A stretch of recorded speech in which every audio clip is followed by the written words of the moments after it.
আসসালামু আলাইকুম, কেমন আছেন? আশা করি ভালো আছেন। আলহামদুলিল্লাহ আমিও ভালো আছি। আমি মুরগির কোরমা রান্না করব। অনেক মজা করে ও সুন্দর করে মুরগির কোরমা আমি আজকে রান্না করব। তো মুরগির কোরমা রান্না করার জন্য যা যা লাগবে আমি সবগুলো উপকরণ একসাথে নেব। প্রথমে আমি বাদাম ভিজায় রাখছি। 2 থেকে 3 পদের বাদাম এখানে আছে। পেস্তা বাদাম আছে, কাজু বাদাম আছে, চীনা বাদাম আছে। পেঁয়াজ সহ আমি এগুলো ব্লেন্ডার করব। এই যে ব্লেন্ডার করে নিলাম। নেওয়ার পরে আমি মুরগিগুলোর পানি ঝরিয়ে নিয়েছি, ধুয়ে নিয়েছি। এখানে 1.5 কেজির মতো মুরগি আছে। 2 চামচ রসুন বাটা দিব, 2 চামচ আদা বাটা দিব, আর ধনে বাটা দিব আমি 2 চামচ।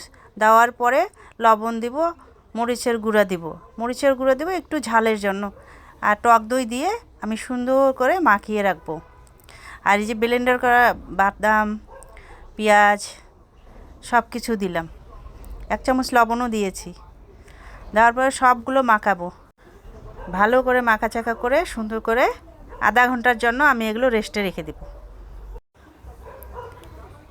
অন্যদিকে আমি একটা চুলার মধ্যে পাতিল গরম করে ওখানে আমি তেল দিব। তেল গরম হলে পেঁয়াজগুলো আমি বেরেস্তা করে নেব। পেঁয়াজ লাল লাল করে সুন্দর করে, যখন পেঁয়াজ বেরেস্তা করবেন তেল একটু বেশি করেই দিবেন। এই যে বেরেস্তা হয়ে গেছে, ওই তেলের মধ্যেই আমি তেজপাতা, দারুচিনি, এলাচি, লং সব কিছু দিয়ে মাংসটা দিয়ে দিব। ম্যারিনেট করা মাংসগুলো দিয়ে দিলাম। দেওয়ার পরে একটু নাড়া দিয়ে ঢেকে দিলাম। ঢেকে দেওয়ার পরে এই যে পানি ছাড়ছে, মাংস দিয়ে অনেকগুলো কিন্তু পানি ছাড়বে। এই পানিতে আমি মাংসগুলো ভালো করে কষাইয়ে নিব। এটা যত কষাবেন অতই ভালো লাগবে। এই পানিতেই কিন্তু আমার মুরগি সিদ্ধ হয়ে যাবে। যত পারবেন অত কষাবেন। একটু ঢাইকে একটু পর পর আমি ঢাকনা খুলে খুলে নাড়াচাড়া করছি। অনেকক্ষণ পর পর 10 মিনিট পর পর 5 মিনিট পর পর খুলে আমি এই যে লাড়ছি। ওই যে মুরগির পানি বেড়াইছে, টক দই ছিল, পেঁয়াজ বাটা ছিল, সেগুলো দিয়ে যে পানি ছাড়ছে সেই পানিতেই কিন্তু এটা আমার সিদ্ধ হয়ে যাবে। একদম মুরগি পুরো সিদ্ধ হয়ে গেছে, বলতে গেলে মোটামুটি ভালোই সিদ্ধ হয়েছে এই পানিতেই। আর কোনো পানি দিব না। লাস্টের দিকে আমি একটুখানি ঝোলের পানি এখানে ব্যবহার করব। এই যে এখন আমি সব কিছু দেওয়ার পরে ঝোলের পানি দেবো। 2 চামচ আমি গুঁড়া দুধ দিয়েছি, 1 চামচ চিনি দিয়েছি, ঘি দিয়েছি 2 টেবিল চামচ। তারপরে আমি এখানে ধনে জিরা গুঁড়া আর গরম মশলার গুঁড়া আমি এখানে 1/2 চামচের মতো ব্যবহার করছি। এই যে জিরা গুঁড়া আর ধনে জিরা গুঁড়া আর হলো গরম মশলা গুঁড়া দেওয়ার পরে এখানে আমি ঝোলের পানি দিয়ে দিলাম। সব কিছু নাড়াচাড়া করবেন, ভালো করে মিশে হয়ে গেলে বলক উঠবে, আপনারা ঢেকে রাখবেন। তারপরের কাজ হলো আপনাদেরকে দমে রাখা। এটা অনেকক্ষণ একটু রেখে রেখে দম দিবেন। আপনারা চাইলে গোলাপ জল, কেওড়া জল ফ্লেভারের জন্য অ্যাড করবেন।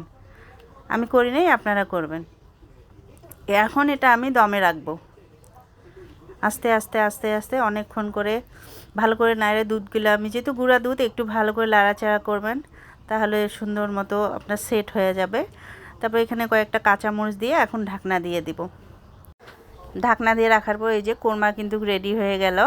খুবই সুন্দর কালার আসছে। একটু গুঁড়া মরিচের দেওয়ার কারণে কালারটা খুব সুন্দর, একটু লাল লাল আসছে, কিন্তু ঝাল হয় নাই।